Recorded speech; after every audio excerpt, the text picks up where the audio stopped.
Well, hello, folks. My name's Jeremy. This is the first time I've done this online preaching video. Just getting comfortable with the camera here. It's kind of dark, but you know what? I've just been thinking about doing this for a while now. And, quite frankly, I don't want to wait any longer. So, anyways, got my coffee here, or tea, and I'm just having a good time. Um, yeah, I did a kind of a test run of this a few weeks ago with my son. I've got three boys. Gotta get the times right here. We got an 18-year-old, a 15-year-old, and a 10-year-old, all boys. Um, my name's Jeremy Roberts. I'm from Peterborough, Ontario, Canada. A former businessman in the area for 15 years. Retired from that for about 3 years now. I've been driving a cab in the area called Cabo Taxi. Good company. It's been really nice to kind of work with the people. My wife says I'm a pastor, so I guess it's kind of neat to pastor the city from a cab, and it's kind of a Jesus thing, I think. It doesn't pay very well. I've certainly had some very good jobs in life, and so this is, it's been a nice kind of a quiet time, a reflection time, and some very amazing things have happened.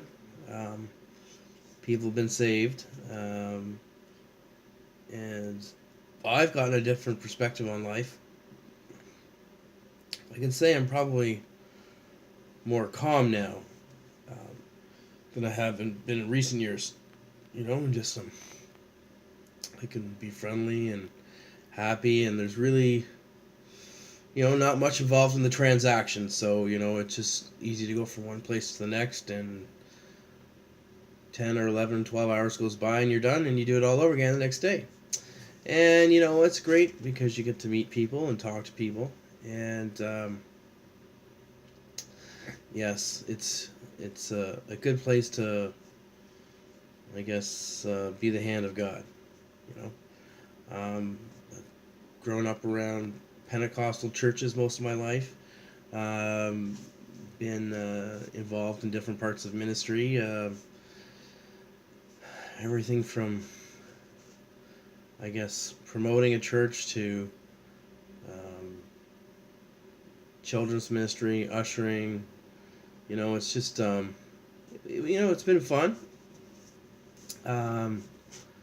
Went to college here, took telecommunication systems and some business courses. And that goes back to 2000.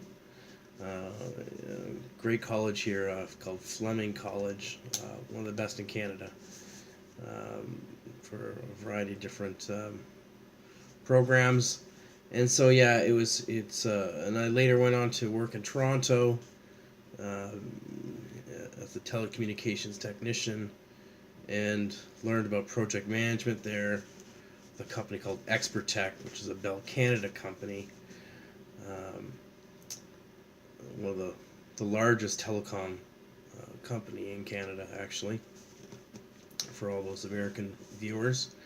But today it just, and for the next year, if not 2 years, from time to time I'll post and talk about different things. I just want to talk about things that are relevant, and I want to use the Word of God. So I want to start with the Word of God and then use examples about life to,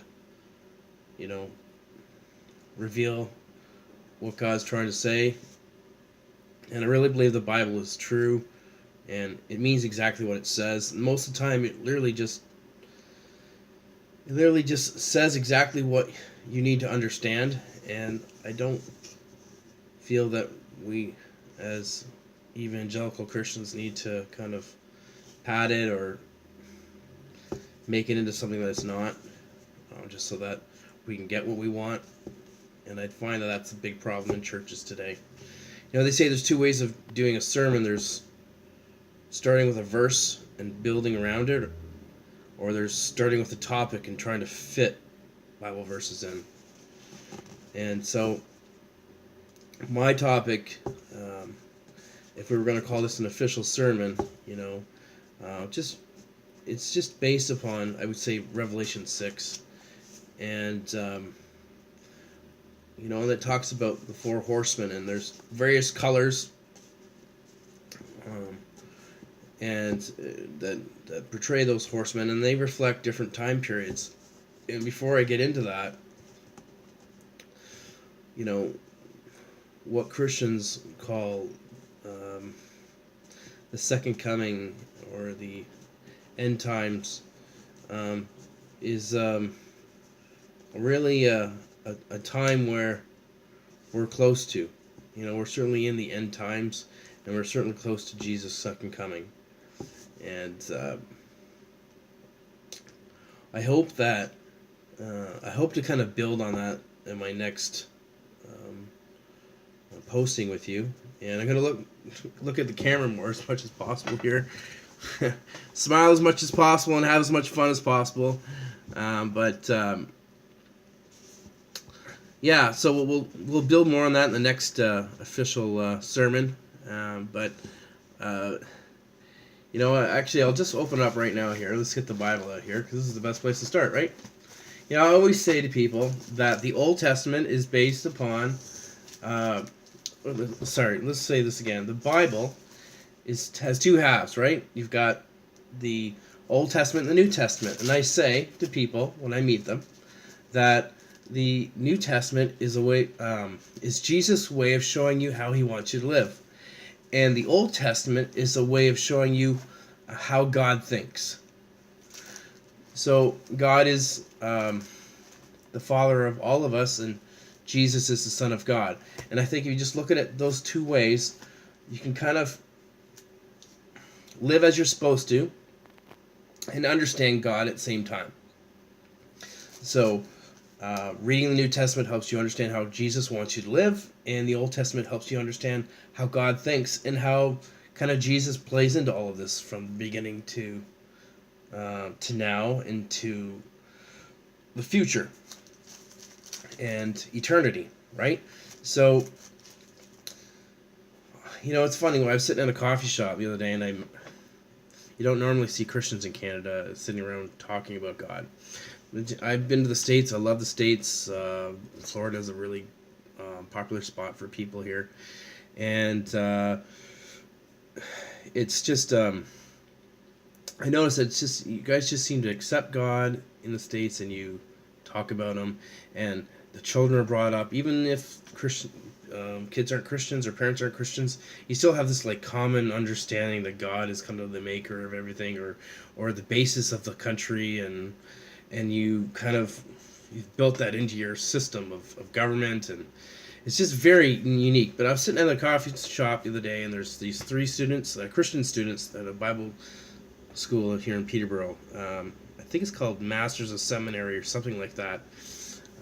You can Google that in Peterborough. There used to be another Bible college in here, and it was bought out, I believe, by this new one. So, it's just amazing to sit down and hear these young kids, probably 17, 18, 19 years old, all talking about their studies and worship, and it's just kind of sitting there, and it's kind of a very nice coffee shop. It's it's called Nada's Coffee here in Peterborough, and it's very kind of relaxing, nice chairs, very good floors and decor and all that. Food's awesome, but to sit there and have them be talking around all the other people about God and everything, it was just kind of floored me. And I had a chance to talk to them, and I told them that when I meet people and I talk to them about Jesus, I often just say right away, did you grow up in church? And then it allows them to follow up with an answer, and then I can know where to go from there. And then I say, well, I take my kids to church, and I've been doing it taking them to Sunday school for, let's say 12, 13 years, right?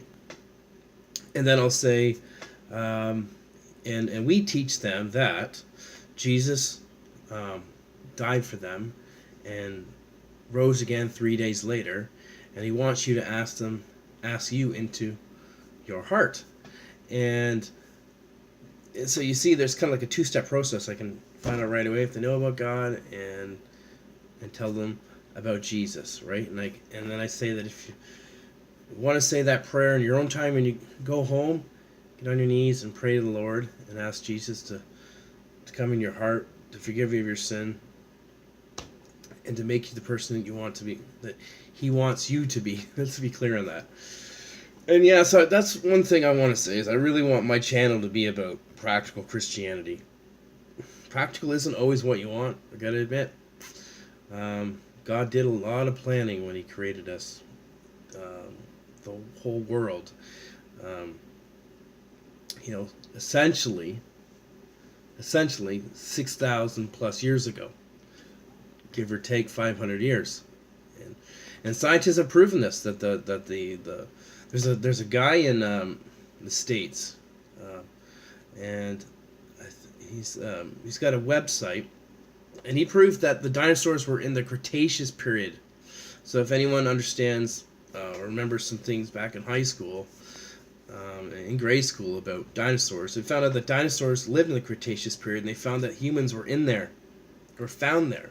And you can see all around the world that this is true, and that gets into another subject of Genesis 6, which, for all you atheists out there, if you don't believe in God, read Genesis 6, Google it, and then look up giants. Giants found all over the world, and it's funny how they're all placed around the world, and how that could even fit in with the Noah story, which is found in Genesis as well. So really, really cool channel. I think we're going to have a good time here. I'm going to also try to always post relevant references to my subjects, and because I'll give credit to the people that I've learned this from. I've spent about 6 years, trying to become a pastor, I would say. The first 10 or 12 years of being in ministry, I gotta admit that ministry, it is hard sometimes, because you're more often just doing more than learning, and we're always learning on the fly, don't get me wrong, but I've stepped back from ministry life for 6 years, and I've read the Bible mostly. There's very few books I haven't read, and I've combed over things and referenced things, and I've looked at even some of the extra biblical texts, things that aren't in the Bible anymore, because there have been revisions to the Bible. And I've really, and I would encourage those people that do ask Jesus in their heart to actually, once you've finished reading the Bible, go read things like the Testament of Solomon and the books of Enoch. And if you're lucky, find on the internet the Testament of Adam and Eve. But I went straight too far away from all the Bible. The Bible, Jesus had this all planned, and all those books I just said are just extras. And I'm certainly helping you, viewers that are mature, to see where you can go further, because Jesus wants you to, once you obey all these things, the Bible, He wants you to go back and look at the Old Testament, and even, maybe sometimes do some of the feasts or the procedures of the Israelis do to follow Jewish custom. He likes that kind of thing. And I understand the kingdom of God's not about eating and drinking. Jesus said that. So I'm not saying go out and eat all the time, because Jesus wants us to fast, and that's something we can talk about later. But the next time we talk, we're going to go in further into Revelation 6, and because actually, I don't want to skip that right now. Let's just read this real quickly. We're looking at a 14-minute mark here. I'm going to try and keep, well, I hope that my sermons with you aren't any longer than 15 minutes. Because I know we're busy, and we got kids, and we've got school and stuff like that. So, anyways, Revelation 6, okay? So it says here, and this is the New King James Version, I believe, which is a very good edition. The Old King James Version is amazing too, but you might have to have your Google dictionary ready for some of the words in there. So you've got, it says, "Now I saw the Lamb open the 6 seals, and I heard of the four living creatures, saying, with a voice like a thunder, come and see, and look, and behold, a white horse, who sat on it and had a bow, and a crown was given to him, and went out conquering and to conquer. So we've got the first horseman here, right? He's a white horse. Now I want to be careful of Revelations. It says in the back of the book that we're not supposed to edit or change. And so I always want to be careful when I ever talk with this book. And it's funny how I'd be so willing to start right away. But I think it's really good for new Christians to start with the book of Revelation. Kind of gives you a glimpse of what's going to happen in the end of time. And it kind of gives you hopefully an excitement factor. So, you've got the white horse here, and this white horse, I've been told and understand that it was kind of like in the Napoleon era, right? So, there was a lot of wars going on in Europe, and you can even tie into people leaving Europe and coming to the New World. And so you've got that part of life, and then you get into the second seal, which starts in Revelations 6:3. And it talks about another red fiery horse went out. Okay, so that starts in a new era, somewhere in the 1800s, right? And you have a time that overlaps into the 1900s, and it's where the World Wars 1 and 2 happened, right? And people it can now see that there's a kind of a timeline and interacting with the Bible here, right? And these are revelations people have shown, and I'll try and show a link for this someday, because I found this out through another guy. And then you get into the white horse, and people say that we're some people say we're coming into, sorry, not the white horse, the black horse. And people say we're coming into this era of the black horse, and I'll read it, Revelation 6:5. And then when he opened the third seal, I heard a living creature say, come and see, and looked, and behold, a black horse, and he who sat on had a pair of scales in his hand. And I heard the voice in the midst of the four creatures saying, a quart of wheat for a denarius, and 3 quarts of barley for a denarius, and do not harm the oil and the wine. So we're coming to a point, and they're thinking that there's going to be a major financial catastrophe over, let's say, the next 15 years. If you follow the stock trends and cycles, which I've done, you can see that there is a lot of things going on in the financial world, and there's a shift constantly happening. You can see the world's trying to come together to some type of unity. And so the Bible talks about a new world order, or a antichrist coming. And so the only way something like that could happen is through a financial collapse, almost. You could see, or too many wars, right? So we're coming into this spot where there's going to be some major problems, and God is showing you that He'll try to keep the price of wheat to a certain amount, barley to a certain amount, and don't harm the oil and the wine. So that's probably don't harm the price, don't harm the amount, or don't hold off on it too much, or don't try to constrain the supply, right? Because the world needs oil and wine and wheat and barley, right? And then you go on to the last horse, which is death, and it's I believe it's a pale horse, and that is actually here in the fourth seal. Yeah, so Revelation 6:7. And so anyways, and that's a time where there's just so much death and destruction, and that means there's lots of wars coming. That means there's lots of famines, and so it's such a hard thing to swallow all up front, but Christianity is a real thing, and people need to know that God has a plan, and that we have to live for Him. And it's funny because my pastor growing up was in a church close to here called Selwyn, and Brian Mahood was a great guy. He's still alive. He's running his church as well, and he kind of reminded me of the Billy Graham kind of figure, even though he didn't quite look like him. But it was just real go go go. Tell the world about Jesus and help as many people as possible. And so, and I'll go on and tell you my testimony. I was quite a wild card in high school. I rejected the Lord. I was pretty mad. I just didn't see it working in my family. I didn't see it working, and I just wanted to have fun. Why am I on earth if I'm not going to get to have sex and have money and party and travel and all these things? Why? Why would you bring me, mom and dad, and why can't you two get along?